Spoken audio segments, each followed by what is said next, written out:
ಪ್ರೀತಿಯ ವೀಕ್ಷಕರೇ, ಇವತ್ತಿನ ಹೊಸ ವಿಡಿಯೋಗೆ ಸ್ವಾಗತ. ನೋಡಿ, ಈ ಹೊಸ ಮರ ನಿಮಗೆ ಪರಿಚಯಿಸೋಣ ಅಂಥೇಳಿ ಲಾಲ್ಬಾಗಿಗೆ ಬಂದಿದ್ದೀವಿ. ನೋಡಿ, ಮರದ ತುಂಬ ಹೂಗಳು. ನೋಡಿ, ನಿಮಗೆಲ್ಲಿ ನೋಡಿದರೂ ಹೂಗಳಿದೆ. ಈ ಮರದ ಅಡಿಲಿ ನಿಂತು ನೋಡಿ, ನೋಡಿ ಮರದ ಅಡಿ ನಿಂತು ವಿಡಿಯೋ ಮಾಡೋದು ಹೇಗಿದೆ ಅಂದರೆ ಅದು ಹೇಳತೀರ್ದು. ಹೂವಿನ ಪರಿಮಳ, ಆ ಕಂಪು ಹೇಗೆ ಬರ್ತಾಯಿದೆ ಗಮ್ ಅಂತ, ತುಂಬ ಅದ್ಭುತವಾಗಿದೆ. ನೋಡಿ,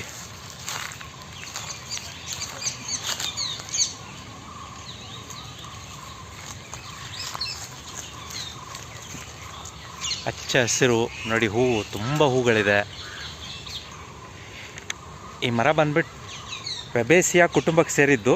ಸರಾಕ ಇಂಡಿಕಾ ಅಂತೇಳಿ ಕಾಮನ್ ಆಗಿ ಇದನ್ನು ಸರಕ ಅಶೋಕ ಅಂತಾರೆ. ಸರಕ ಅಶೋಕ, ನಮ್ಮ ಆಡು ಭಾಷೆಯಲ್ಲಿ ಸೀತಾ ಅಶೋಕ. ನೋಡಿ, ಇದಕ್ಕೂ ನಮ್ಮ ರಾಮಾಯಣಕ್ಕೂ ಅವಿನಾಭಾವ ಸಂಬಂಧ. ಅದೇನೆಂದರೆ, ರಾವಣ ಸೀತಾಮಾತೆ ಅಪಹರಿಸ್ಕೊಂಡು ಹೋದಾಗ ಅಶೋಕವನದಲ್ಲಿ ಇಟ್ಟಿದ್ರು ಅಂತ ಹೇಳ್ತಾರಲ್ಲ, ಇದೇ ಆ ಅಶೋಕ ಮರ. ಅಶೋಕವನದಲ್ಲಿದ್ದ ಇದೇ ಅಶೋಕ ಮರ. ನೋಡಿ, ಹೂಗಳು ನೋಡಿ ಹೇಗಿದೆ. ನೋಡಿ, ಒಂದೇ ಬಂಚು ಹೂವು, ಎರಡು ಕಲರು. ನೋಡಿ, ಆ ಹೂವು ಅರಳುವಾಗ ನಿಮ್ಗೆ ಕೇಸರಿಗೆ ಯೆಲ್ಲೋ ಕಲರಲ್ಲಿರುತ್ತೆ. ಆ ಕೇಸರಿ ಯೆಲ್ಲೋ ಕಲರಿಂದ ನೆಕ್ಸ್ಟ್ ಡೇಲಿ ನಿಮಗೆ ರೆಡ್ ಕಲರಾಗಿ ಕನ್ವರ್ಟ್ ಆಗುತ್ತೆ ಹೂವು. ನೋಡಿ, ಹತ್ತಿರದಿಂದ ನೋಡಿ. ನೋಡಿ ಹೇಗಿದೆ, ಫುಲ್ ಬಂಚ ಇದೆ ಹೂವು. ನಿಮಗೆ ಒಂದಿಷ್ಟಿಲ್ಲ ಇದರಲ್ಲಿ ಹೂವು. ನೋಡಿ, ಎಲ್ಲಿ ನೋಡಿದರೂ ಹೂಗಳು. ನೋಡಿ, ರಾಶಿ ಹೂವು ಇದೆ ಬಂಚಲ್ಲಿ. ನೋಡಿ, ಬರೀ ಇದು ಒಂದೇ ಬಂಚು. ನೋಡಿ, ಅದ್ಭುತವಾಗಿದೆ.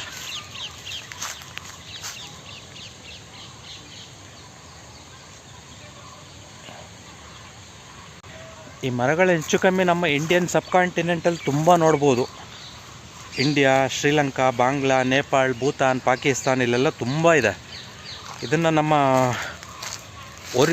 ಒಡಿಶಾದಲ್ಲಿ ಇದು ರಾಜ್ಯ ಹೂವು. ಇದು ಒಡಿಶಾ ರಾಜ್ಯದ ರಾಜ್ಯ ಹೂವು, ಸರಾಕ ಅಶೋಕ.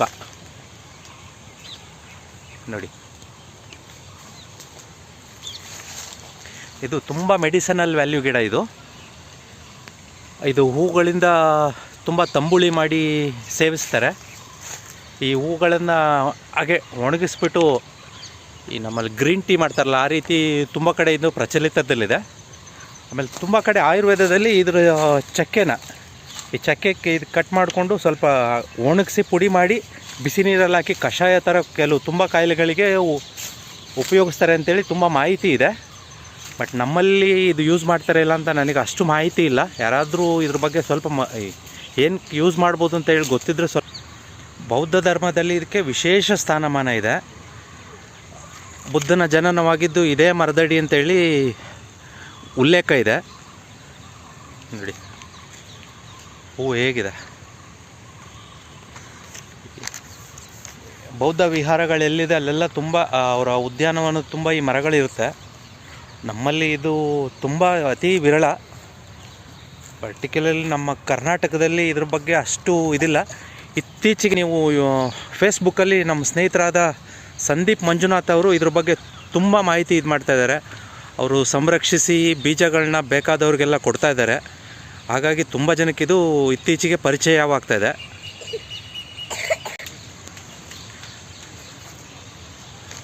ನಾನು ಕುವೆಂಪು ಅವ್ರ ಬಗ್ಗೆ ಸ್ವಲ್ಪ ಓದುವಾಗ ಅವ್ರಿಗೆ ಇದು ತುಂಬ ಪ್ರಿಯವಾದ ಹೂವು ಅಂತೇಳಿ ಓದಿದ ನೆನಪಿದೆ. ನೋಡಿ, ಇದು ವರ್ಷ ಪೂರ್ತಿ ಹಸಿರಾಗಿರುವ ಗಿಡ. ನೋಡಿ, ಹೊಸ ಎಲೆಗಳು ಬರುವಾಗ ನಿಮಗೆ ಏನು ಕಲರಲ್ಲಿರುತ್ತೆ ನೋಡಿ. ನೋಡಿ, ಚಿಕ್ಕದ ಕತ್ತಿ ಕಾಯಿ ಥರ ಸ್ವಲ್ಪ ಕಾಯಿ ಬರುತ್ತೆ. ಅದು ಕಾಯಿಗಳು ಇದೇನಂಗೆ ಗೊತ್ತಿಲ್ಲ. ಇರಿ, ಒಂದೇ ನಿಮಿಷ ತೋರಿಸ್ತೀನಿ ನಿಮಗೆ. ಇನ್ನೂ ಈಗ ಹೂವಾಗಿರೋದ್ರಿಂದ ಕಾಯಿಗಳೆಲ್ಲೂ ಅಷ್ಟಾಗಿ ಕಾಣ್ತಾ ಇಲ್ಲ. ನೋಡಿ,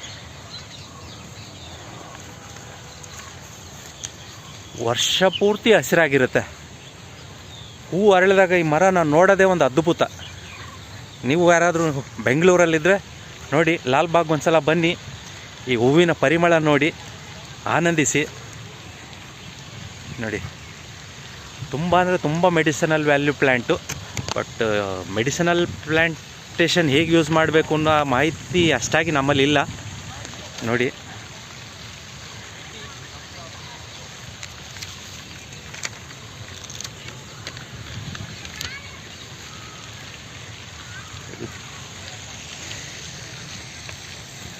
ಇದು ಕೆಲವರು ಹೇಳೋ ಪ್ರಕಾರ ಮೂಲ ಭಾರತ ಅಂತ ಹೇಳ್ತಾರೆ. ತೋಟಗಾರಿಕೆ ಬಗ್ಗೆ ಒಂದು ಗ್ರಂಥ ಬರೆದಿದ್ದಾರೆ, ಅದರಲ್ಲಿ ಭಾರತ ಅಂತ ಉಲ್ಲೇಖಿಸಿದ್ದಾರೆ. ಬಟ್ ಕೆಲವರು ಇದು ಅಮೇರಿಕಾ ಮೂಲದ್ದಂತಾರೆ. ಇದು ಡಿಸ್ಕಷನ್ ನಡೀತಾ ಇದೆ ಯಾವ ಮೂಲದ್ದಂತೇಳಿ. ಅದು ನಮಗೆ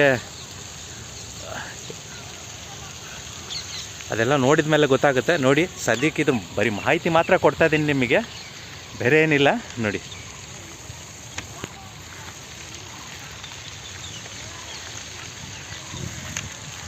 ನೋಡಿ ಹೂವು ಅರಳುವಾಗ ನಿಮಗೆ ನೋಡಿ ಯೆಲ್ಲೋಯಿಶ್ ಕೇಸರಿ ಇದರಲ್ಲಿದೆ. ನಿಮಗೆ ಅರಳಿದ ಮೇಲೆ ನೋಡಿ ನಿಮಗೆ ಈ ರೆಡ್ಡಿಶ್ ಲುಕ್ಕಲ್ಲಿದೆ. ನೋಡಿ ಮಕರಂದಕ್ಕೋಸ್ಕರ ಜೇನುಗಳು ಹೇಗೆ ಬರ್ತಾಯಿದೆ ನೋಡಿ. ಆ ಮರದಡಿ ನಿಂತರ ಆ ಜೇನುಗಳದ ಜೇಂಕಾರದ ಸೌಂಡ್ ಗುಯ್ ಅಂತ ಕೇಳುತ್ತೆ ನಿಮಗೆ ನೋಡಿ.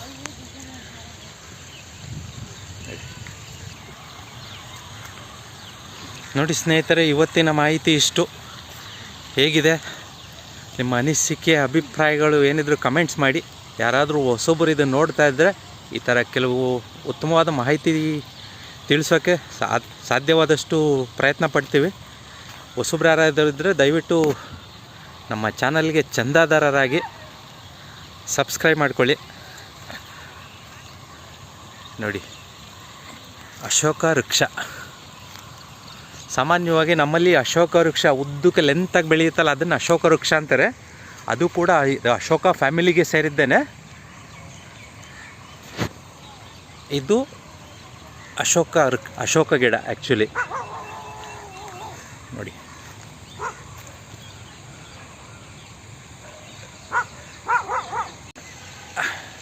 ನೋಡಿ ಇದು ತೋಟಗಾರಿಕೆಯವರು ಆ ಟೈಮಲ್ಲಿ ಹಾಕಿರೋ ಬೋರ್ಡು ನೋಡಿ.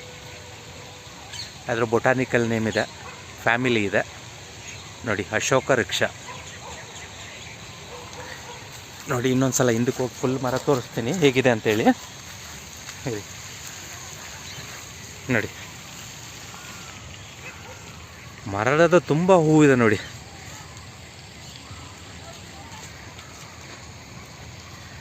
ನೋಡಿ, ಪ್ರತಿಯೊಬ್ಬರು ತೋಟಗಳಲ್ಲಿ ಇಲ್ಲ ಮನೆ ಮುಂದೆ ಒಂದೊಂದು ಗಿಡ ಬೆಳೆಸ್ಕೊಂಡ್ರು ತುಂಬ ಚೆನ್ನಾಗಿರುತ್ತೆ. ಅದು ಸ್ಪೆಷಲಿ ಹೂವಿನ ಪರಿಮಳ, ಈ ಹೂವಿನ ಗಿಡದಡಿ ಓಡಾಡ್ತಾ ಇದ್ದರೆ ಹೆಣ್ಮಕ್ಳಿಗೆ ತುಂಬ ಕಾಯಿಲೆಗಳಿಗೆ ರಾಮಬಾಣ ಅಂತ ಹೇಳ್ತಾರೆ ನೋಡಿ.